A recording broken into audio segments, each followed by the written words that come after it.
for the exam, but you'll be able to take the exam after you finish your final semester?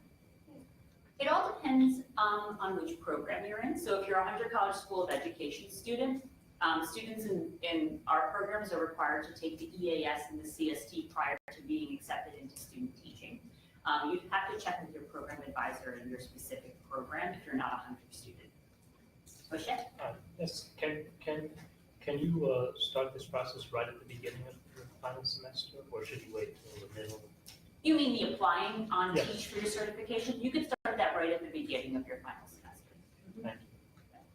So you have 5 years for the initial certification. That means you have technically 5 years to get your master's degree before you get professional.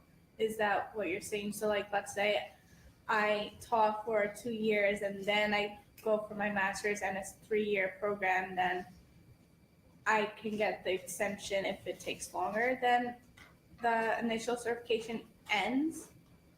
Is that? So you have 5 years to both get the 3 years of teaching experience and the master's degree. Okay. So that's the period of time that you have. And if you experience a hardship in there, then yes, you can apply for an extension of an additional 3 years to either meet the master's degree or the teaching requirement that hasn't yet been met in order to get to that professional level. Okay.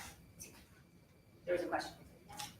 So if you took those workshops at your school, is it your school's job to put that all into your teach account and send it where it's supposed to go? It's a good question. So it works in 2 ways. If you took the workshops as part of one of your courses, then generally what will happen is when you graduate from your program and your program recommends you to the state for certification, that recommendation to the state includes the completion of the workshops. So when you take the workshops embedded in a course, generally those workshops aren't going to show up in that workshop table on Teach saying that you've met them, but in any review or audit of your record by NYS, it'll show that they're marked off because you've been recommended. A school won't recommend you for certification if you haven't met all the requirements for certification.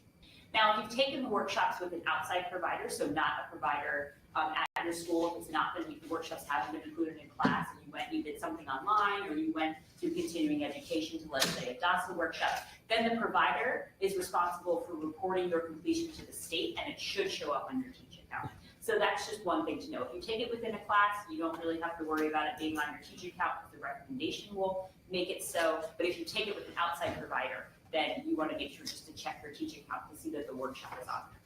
When you say take it for a class, you mean I took the DASA workshop here at Hunter, and it says on my Hunter CUNY first, yeah, it says that I take it, so that's what you're talking about, right? Yeah, Okay. and so for the DASA workshop at Hunter, it's a little bit interesting in that it's twofold in that you need to see it on your CUNY first account, Yeah. but then the DASA office also, Kenny, correct me if I'm wrong, reports to the state the completion, right? So you should see it both on your CUNY first and your teaching.